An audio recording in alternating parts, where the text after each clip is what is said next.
what's up everybody? So this is my second video on, I guess, Airbnb Woes, right? For those who don't know, we have an Airbnb in downtown. It stays busy most of the year just because location, right? So location. I can't say location enough in real estate because location matters a lot in real estate. So anyways, I digress. So today we've been very productive in our Airbnb. For those who don't know or not hosts or use Airbnb as guests often, Airbnb, when you stay at a place or are a host and somebody stays with you as a guest, right?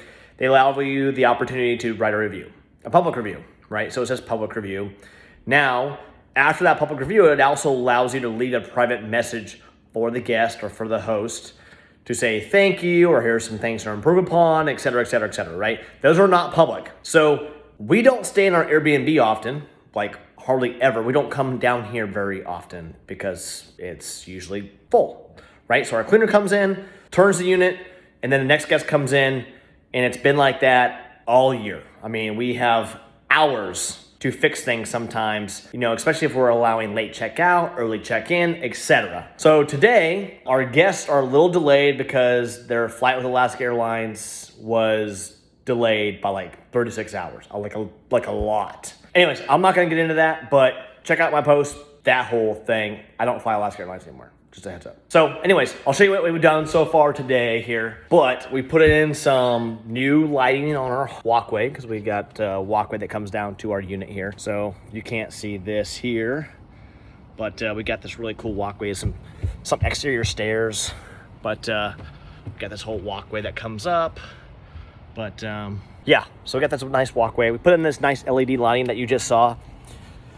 It syncs to the phone, which is kind of nice because it allows me to change the colors to the season, to the holiday, whatever, which is pretty nice. Or I can just go straight white, but they're LED so they don't draw a whole lot of power.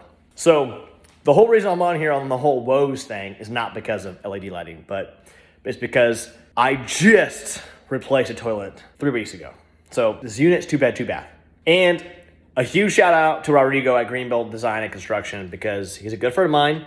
He does phenomenal work, and he came through in a pinch because I had like 4 hours to have a cleaner come in, replace a toilet, and I was going to do it myself. Toilets are not hard, right?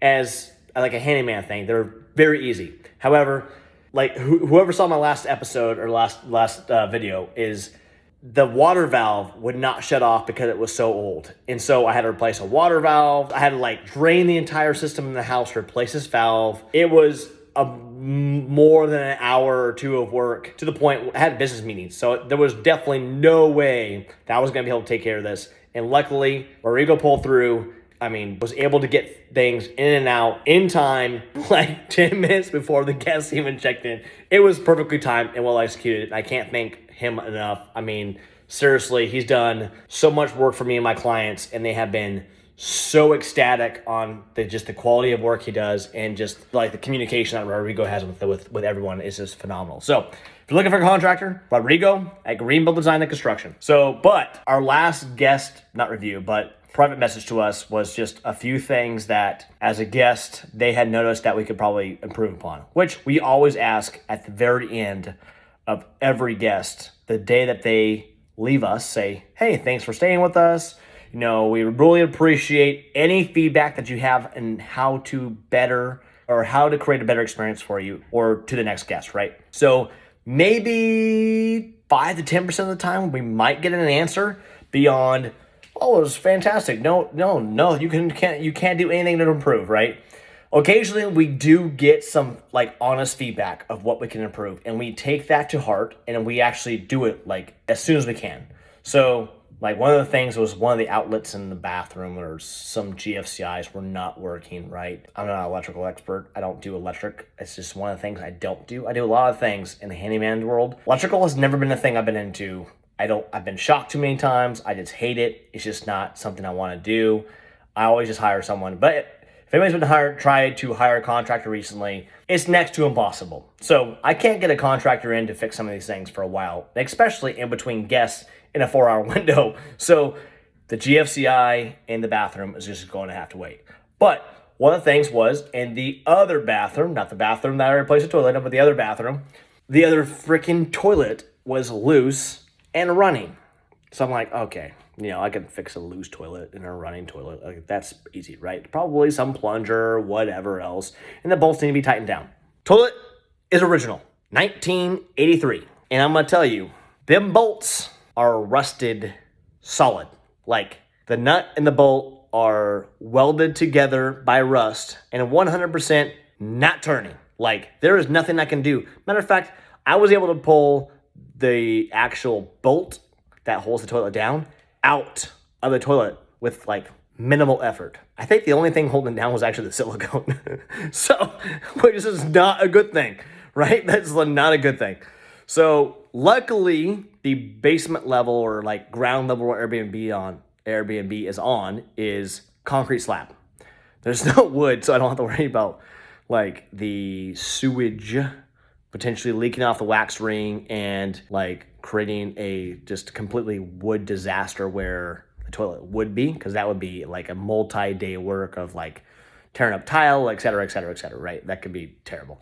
So luckily, this is all built into the concrete, makes things a little easier. All I do have to do is clean up around the tile, like da-da-da-da-da. So I pull the toilet, I'm getting this new toilet in, and it's actually gone pretty well, except I found behind the toilet, they had cut out the old toilet or the old wallpaper, like cut around it, like a square. And so I found the original wallpaper, which was like totally early 1980s, like that whole like floral, look, right? Untans. It was terrible. But so obviously not all toilets are created equal in sizes. So now you walk into this bathroom, and of course I don't have to paint, so now I have to paint or color match or whatever I have to do with this. But now I have to deal with this. And it's on both sides of where the old toilet used to be and where the new toilet lies. So now I have to freaking paint behind this toilet, which I'm not excited about, but I could have been worse. So that is Airbnb Woes. I guess like any landlord woes, right? But typically with Airbnb, your turnaround time is really short. Luckily, like I said, these next guests got delayed. So I have a little bit of time to like fix things up a little bit, but I think most likely to color match and do all this stuff, I won't be able to have time by the time they get here tomorrow afternoon. Yeah. If you guys have any questions about short-term rentals, rental units in general, I'm more than happy to answer any questions. Let me know. Ciao.